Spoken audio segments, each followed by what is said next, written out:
And by the way, you see Angelo's not on. I'm saving Angelo also for Wednesday. So I thought our warm-up act would be Philly.500 and get his ass in here because I waited a week for you, dude. Because I saw you. Probably a good thing. I saw you percolating last week, and I saw you going nuts. And for me, Your Honor, I won't lead the witness.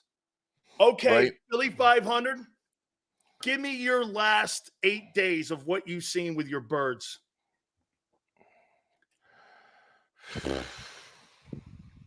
One of the most pathetic collapses I've ever seen.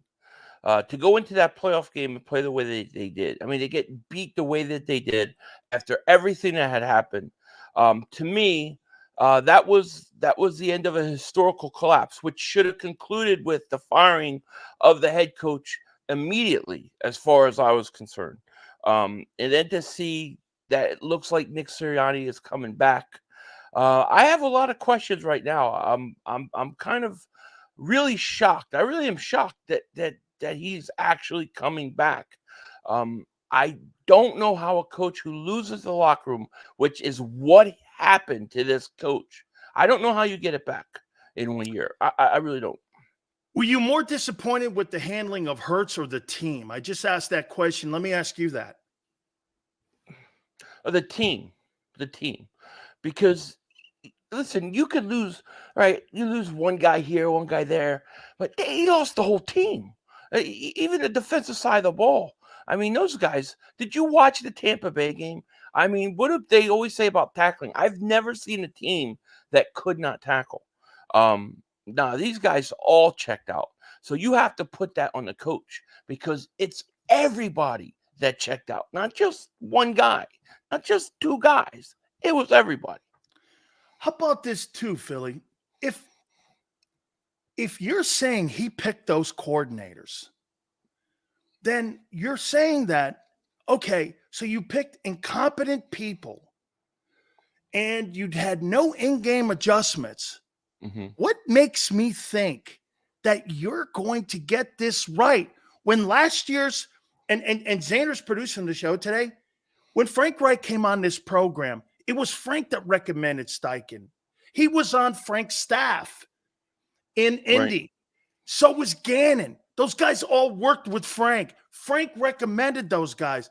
So when you're telling me this guy had a chance, if it was him, and I don't believe it was, I think it's those stunads upstairs that recommended those coordinators. If you're telling me that, how are you going to justify that press conference on Wednesday telling me, well, we'll get it right this year? I don't know. I don't know, but I could tell you this. There ain't no way that both coordinators that they're going to get are from Nick Sirianni. There's no the coach, he can't come out of this having more control or say than he did a year ago. So if you're going to tell me that the front office, everybody interfered in the coordinator he got a year ago, they're not going to give him power now to go out and pick his own coordinators. He's going to have even less control now. So he's more of a front man than he was a year ago. If anything, that's such a great point. Listen, what you just said, you're dead on. We got people in our media that are saying that he's out looking for coordinators, and I'm like, so they gave him more power? Right. That's factually not true. Right. He's going to come out of this whole thing with even less control than he had. And it's probably going to lead to a lot less respect from the players. It's interesting that one of the coaches that they brought up today getting an interview was Ron Rivera, right? I like him. I think it's a great choice. Me too. He's coming in because he's got head coaching experience, and they need a babysitter for their head coach. So I think you're going to get two experienced coordinators chosen by the front office to come in and babysit Nick Sirianni. Nick Coach.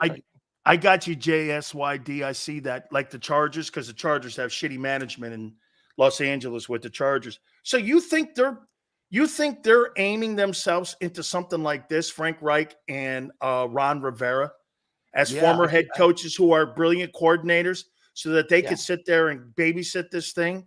I think so. Like I said, how is he going to come up with more power? He's going to have to get a new offensive coordinator. I think the front office is going to choose it. Now, Frank Reich may be the answer because he likes Frank Reich and the front office likes Frank Reich. But who's going to call the plays? You think they're going to give Nick Sirianni the play calling this year when what happened just happened? No. So he's not going to have play calling capabilities. They're probably going to get coaches that have head coaching experience that can help him manage, and he's just going to be a nice frontman for two really good coordinators. That's what I think. Philly, that's something that I hadn't thought of, that when you bring in coaches like Rivera and you bring in coaches like Reich who have had head coaching experience, that kind of clips the wings of your head coach. Yeah, absolutely. I mean, it actually keeps your coach in a box. Yeah. Instead of see, would you not agree? Maybe what happened last year. It's funny because you know what? You're right. I hadn't thought about the power angle, but then again, when you have to talk about the Eagles, you have to talk about control. Right. Last year, now I know why Nick Sirianni hired inexperienced coordinators. He wanted more control of the team. Well, after they saw what happened, now they're going to pull that back, because I got to tell you, for them to even throw the name Ron Rivera out, I think that's a message and a smoke signal on what direction they're going, on how they're going to control that coach, because if he does implode, they're going to make sure that there's quality people around him. It's almost like on a bigger scale what they did with Desai. They got Desai, but they really got a guy to watch over his shoulder the whole time in Matt Patricia, right? Thinking that if Desai didn't work out, we'll just install Patricia. Didn't work out, but I think they're thinking along the same lines as they were thinking in terms of the coach. I can't see it any other way, Big Sills. I can't see how you sit there and this guy comes away with more coaching power than he had. He's going to be more of a front man, more of a yes man. It's a brilliant take. It really is. How much confidence do you have in Howie Roseman retooling that defense? If they go out and get like a Rivera, right, and they get somebody that Howie respects enough at defensive coordinator, and they're willing to listen, I would love a guy Rivera, Wink Martin, like somebody that'll give you what I think is more, fitting of what the Eagles defense should look like. I think he'll go out and get the right players. I do, or at least the players that the coordinators want. But they've got to change the scheme. They've got to get a coach that is going to completely change what they've been doing the last 4 or 5 years. If you're going to change the scheme, you do have to hire somebody like Dan Quinn. And I'm not saying you ever will, because he's probably going to get that Seattle job. But you have to, like you say, get an experienced Wink Martindale guy, like you said, a Rivera kind of guy, a Leslie Frazier kind of guy, somebody like in that building that knows how to move people around and knows how to build defenses. I'm going to make a point to you, though, about your boy Howie Roseman. And I'm going to play a game here with you. Since 2000 to 2023, when Roseman's been in the building, and I did this exercise a little bit with our folks and our viewers today, and I'll do it with you. How many defensive backs do you think that they have drafted since 2000? In total or total? I know it's going to be a really low number. I'll say 15. 40. That's more than I thought. I said 15. Can you name an all-pro corner? No. You'd have to go back. Lito Shepherd was, but that's under Andy Reid's regime. Lito counts. I'll give you, what's this? 1? Okay. Yeah. Lito. That's Lito. 20 years ago. Yeah, it's been a long time. So 1. One. So you believe he'll go into the draft and draft a corner that will be an effective corner? Do I trust him? No. But if he has enough respect for the coordinator like Rivera, that Okay. will go talk to him and look at what he wants and what he's looking for and what he likes, I think it could work. Guess how many linebackers they've drafted since 2000? Oh God, 20, 25. 20, 25. Can you name me one? Name you one linebacker that the Eagles drafted. Trent Cole. Nakobe Dean. Oh yeah, Nakobe Trent Dean. Cole. Trent Cole. Okay. So in the last 20 years, we've got Lito Shepherd and Trent Cole. But those were really Andy Reid. Like I give Andy And Reid Joe Banner guys. Yeah, those guys are. I mean, Howie was in the building, but those guys were making the picks. They've drafted 22 wide receivers, and they've landed on Djax and Devontae. Here, they've drafted 18 running backs. Shady McCoy and Westbrook. And those are Andy guys, like you said. Here's where I'm going, Philly. That guy is not a good college personnel director. And here's the problem you get when you miss on that. And by the way, did you not think there was a coincidence in the divisional round how great the linebacker play was? Detroit's linebackers making plays. The two teams that are hosting the conference title games, the Ravens and the 49ers, have the two best units in the league. You think there's any coincidence to that? No, there's no. It's insult to injury. Of course, they're going to be the best, have the best linebackers because we know we need them. Yeah. Here's another one for you. Warner's a third rounder. So's your boy Dean. I'm just making me feel really happy today, Sills. I'm trying to have a good day. Here's my. It's not so much you missing on the picks. You're missing on the years. This is why, look, this guy Brock Purdy is one game away from going to the Super Bowl, making $870,000 a year. Jalen Hurts starting March 17th will make that per game.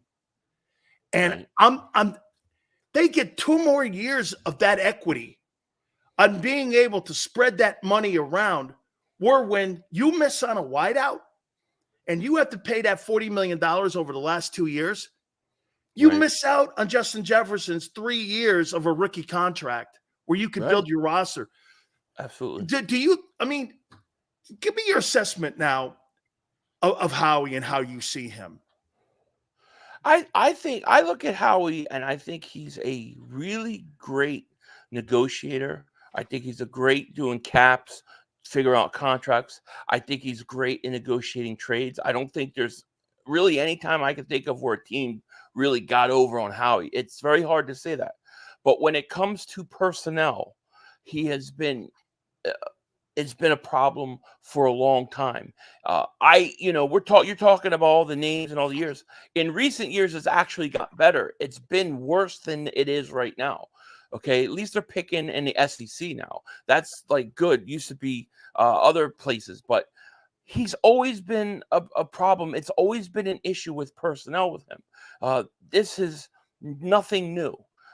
It's just that for whatever reason, this is the way the owner likes it. This is how they're going to do it.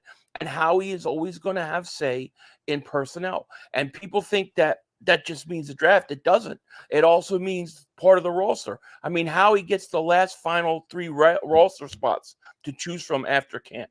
So the coach can go and say, well, this guy looks like he made it. This guy looked like he made it. That guy looked like he made it. And Howie can go, well, I don't want those 3 guys on there. This is our final spot. Howie has personnel control. And I don't think that's where he's strong. I don't think that's where he's good.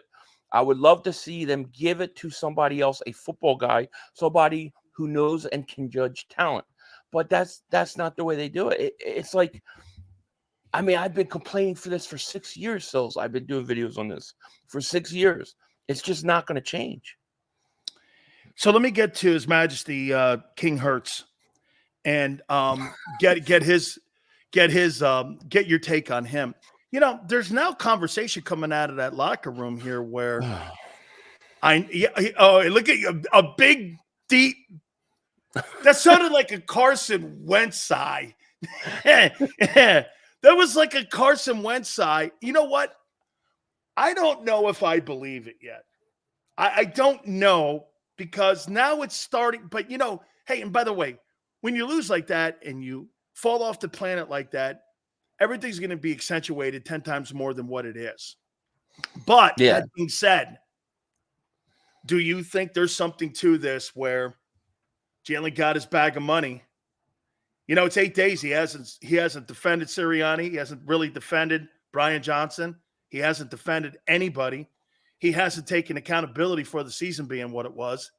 He nothing. It's just been kind of like, he kind of just went away and like hid in a room somewhere, or like it's you guys and not me. It just, I don't know.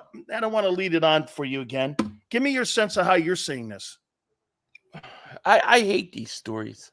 I really do. This is like Carson Wentz flashbacks, right? And it's the same guy who wrote the Carson Wentz piece that is coming out with the piece on the Jalen Hurts stuff. So, I blasted the guy when the Wentz stuff happened, because I thought, nah, there's no way. And he was right. He was exactly right about Carson Wentz. So I'm not going to sit there and say that he's wrong now. But I don't think Jalen Hurts is quite the way they made it out. Maybe, there's some things he has to work on his leadership. Maybe he is a little bit quiet, things like that. I'm not saying that there isn't, but I don't know. I don't think it's the same situation as Carson Wentz, but I think, listen, there's something wrong with this team, with the inner workings of this roster, what was going on behind the scenes. We still don't know. I don't understand how everybody is just dismissing, especially the media, how they're just sweeping everything that happened under the rug. There was stuff going on behind the scenes. We haven't heard anything about what happened. They're just going on to get new coordinators now. Oh, it's just okay. Historical collapses do not happen. They don't happen every year. How come nobody's asking them the questions? What happened? What was going on in your locker room that made your team quit on you? That's what I want to know. What made this team quit on them? Now, if it's Jalen Hurts and his leadership, okay, fine, so be it. But when I hear stories like this, I know that there's something wrong. I know that there's probably something to it. I don't know on what level, but probably there's some truth to it. Angelo Probably said not this a is full the truth. second worst collapse since the '64 Phillies. I wasn't born till 75, so But I didn't see that. But he's This saying is the it's worst. obviously in Philly sports history, this is one of the biggest collapses. I've never seen anything this bad. It just shocks me, and we'll see Wednesday when they have the press conference. Like, it shocks me that nobody's asking them what happened. Like, they do, but they don't. Nobody pushes it. Nobody really asks for answers. They're It's like afraid. they just sweep it around. Yeah, it drives me nuts. Can we get you to the press? Can you go to the press conference? No, they would never let Ask me in the questions. building because they don't want No, to be they called won't. on the I know carpet. they won't. They wouldn't know because they wouldn't want to be called on the carpet. I think Jeff McClain does a pretty decent job. I do. I think he kind of pushes them a little bit, but he's got a point too, because again, accessibility is how you keep your gig. And Yeah, I get it. I'm not saying anything negative on it either. And I get it. I do. I completely understand it. But there's a point where you have to ask, okay, I mean, how about this one? Everyone's always assuming that they took the RPO away. Could it be a possibility that Jalen Hurts went to the coordinators and said he didn't want to run the RPO? Maybe. Because that was a major problem, and they never went back to it really. I mean, if Jalen Hurts was unhappy with the coaching, right? If he was unhappy with Nick Sirianni and he went to Lurie or Howie and said and so he's unhappy, I can't imagine they bring Nick Sirianni back, right? I mean, I would think they wouldn't. So maybe his gripe, maybe it is with the coordinators and not the head coach. I don't know. Do you think they gave him some say in Sirianni coming back? Yeah, I think they had to at least talk to him. I think they had to at least have talked to him. And you saw a lot of these players stick up for Nick Sirianni at the exit interviews. So maybe they feel it was the coaching. Maybe Nick was like, listen, do what the coordinators want you to do. That's it. I don't know. But I know that there was some major things that were wrong that behind the scenes we don't know about that caused this collapse. As far as Jalen Hurts and what they're saying about him, I don't know how true that is. I'm sure there's some truth to it. But, I mean, he's to me, he doesn't seem like that kind of guy. He doesn't seem like the Carson Wentz kind of guy. But you never know. I don't know. But I can tell you for sure, something in that organization, something happened that nobody's talking about that we don't know. We don't have enough answers yet. Follow me here on this one. And tell me if you would subscribe to something like this. That whole decision to demote and the firing of Sean Desai twice. I mean, you fired him a couple weeks ago. Now you fired him again. I mean, is this your scapegoat? Really? Yeah. Okay. I mean, wow. I mean, why would you disrespect the guy the way that coaches shouldn't be disrespected?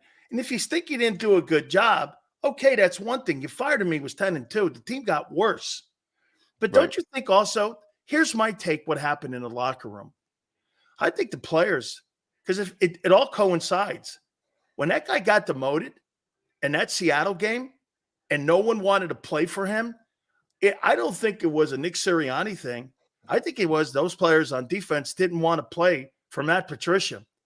And they quit because, tell me something, Philly, didn't the Seattle game, the Arizona game, the New York game, both New York games, didn't they all look, even in the Buck game, didn't they all look the same? Yeah, exactly. They just looked the same, like they were not interested in playing. Yeah. Not interested in playing, not half-ass tackling. I mean, did you see some of I think that first quarter they missed like 8 or 9 tackles. Like, it was crazy. You hear Ray Lewis ripping them, going, that team doesn't know how to have pursuit angles. I didn't hear him, but it's great. I'm glad he did. They deserve it. It was pathetic. It was an embarrassment. I was very embarrassed by How about that. Wednesday? What are you expecting to hear Wednesday with these two guys having this kumbaya meeting between Howie Roseman and Nick Sirianni? What are you expecting from that meeting? I expect them to say that they're going to get, coordinators that they're really motivated to fix it. They have a bad taste in the mouth about how everything ended, and they're going to do everything in their power to fix it and get it right because it's just not Eagles acceptable football, stuff like that. But there, I think you're going to see, Howie say we believe in Nick and stuff, even though now we got more control, but he won't say that part. But yeah, it's just gonna be a lot of rah rah, let's go type answers. Nothing substantial. I don't know what you're gonna take out of it and go, wow, that was really an amazing answer. Wow, they really were honest about what happened. You're not going to get anything like that. You're going to get the general answers you normally get. We got to do a better job. We're going to find some coordinators that really fit what we're trying to do. I know. It's we're going to have Pinocchio to try to Sirianni at its best. Right. That's what we're going to hear. We're going to hear Pinocchio Sirianni going, hey, this is on me. This is my call. I'm making all the calls. I'm calling this. I'm calling that. And you're going like this. If you made all the calls and they brought you back, they're dumber than you. I mean, they are. Okay. Can this thing be fixed? Yeah, it can be fixed. I think you could hire coordinators that are so good that they can make up for a lot of what Nick Sirianni gives you. I really do think that. But at the same time, if this thing goes bad early, I don't think he survives the season. I mean, how much leash is he going to have going into next year?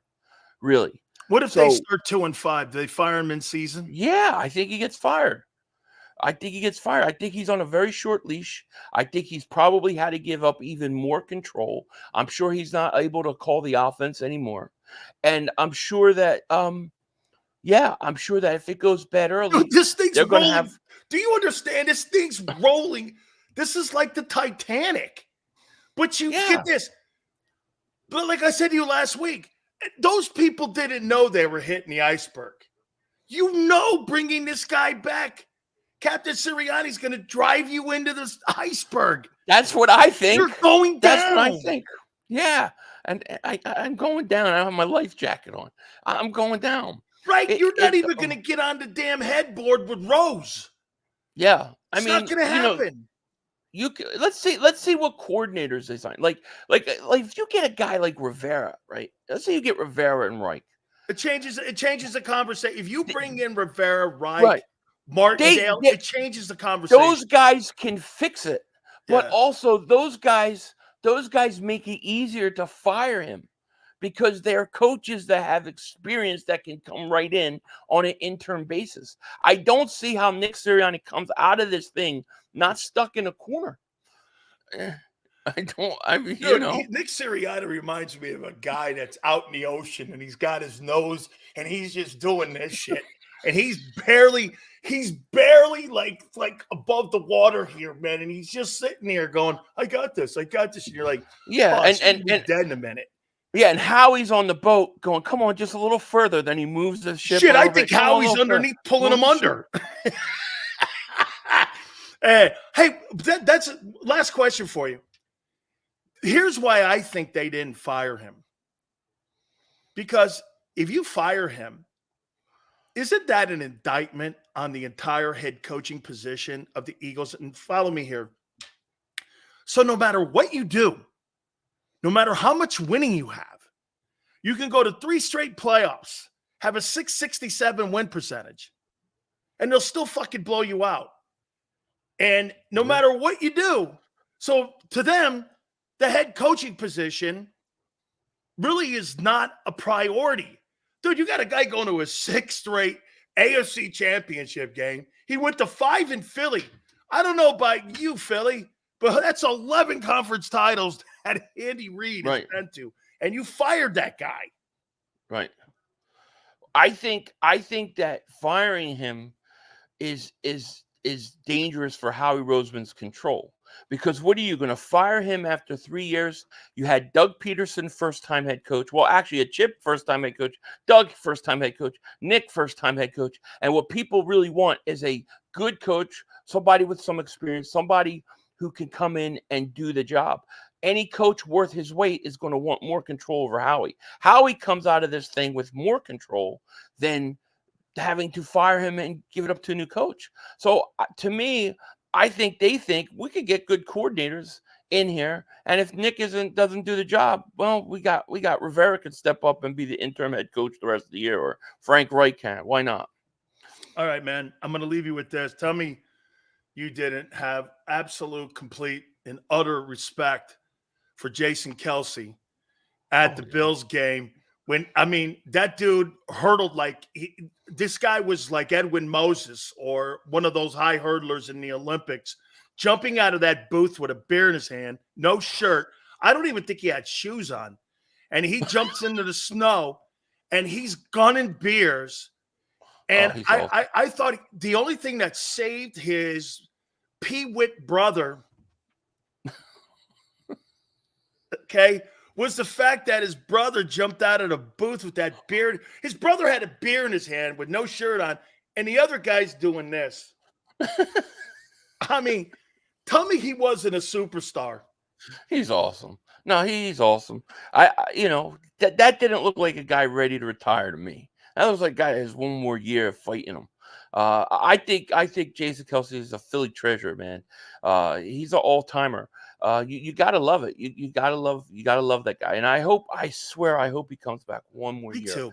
I still think it's on the table. I really am hoping. I still think he's got one more good year at least in him. So, hey, who's more of a Philly treasure, Barkley or him? Barkley or him? Man, see, I love Charles Barkley. Me too. I love Barkley too. Charles Barkley. One of the most disappointing things was when they traded him to the Suns. Yeah, I like Barkley. Barkley's right up there.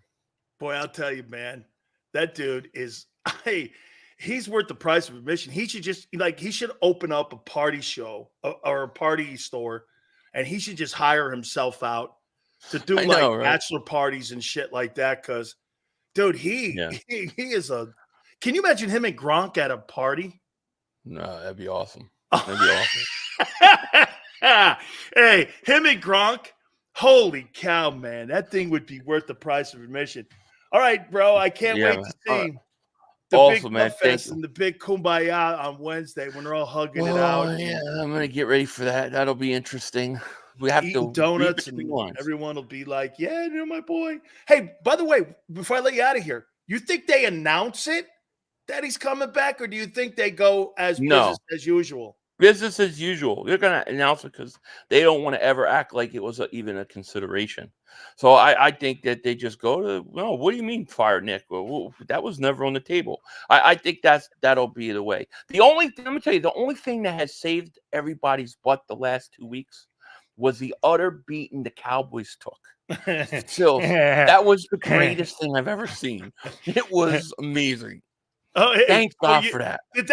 That softened the blow a little bit, right? A lot, yeah. Got their asses handed to them. Yeah, come sit up next to us on the couch. We'll be there. So it was great. Another choke job by the Cowboys. You gotta love it. Hey, Philly. My wife goes like this. What is that? I go, he's throwing love out to oh God. To Travis Swift. It's Travis Swift and all that. Throwing the love up like that, man. Travis Swift, I like that. That's all right. It's Travis Swift now, man. That guy doesn't have his name. Hey, when you do shit like that, you lose your surname. Yeah, you definitely do. You lose your surname and your man card. And then his brother's acting like Superman, jumping out of like tall buildings in a single bound. They're at Rich Stadium. He's jumping out of booths with a beer in his hand. He doesn't spill a drop. Hey, dude, tell me the scene of him gunning it, getting back in. Wasn't the thing that topped it off and put the exclamation point on it? It was awesome. No, it was awesome. He was awesome. It was. I like Nick Kotai, too. That's a good one. All right, brother. All right, man. Thank you so much. I appreciate you stopping by. All right, bye. That is my friend, Philly.500. Don't forget to follow him on his podcast. He does a sensational job, too. He was bitching like a maniac last week, too. I said, hey, I waited a week to get him on because I wanted to get his thoughts. Don't forget, he has a great podcast as well as we do. We thank you guys so much. Don't forget also, our friends over at Hooters.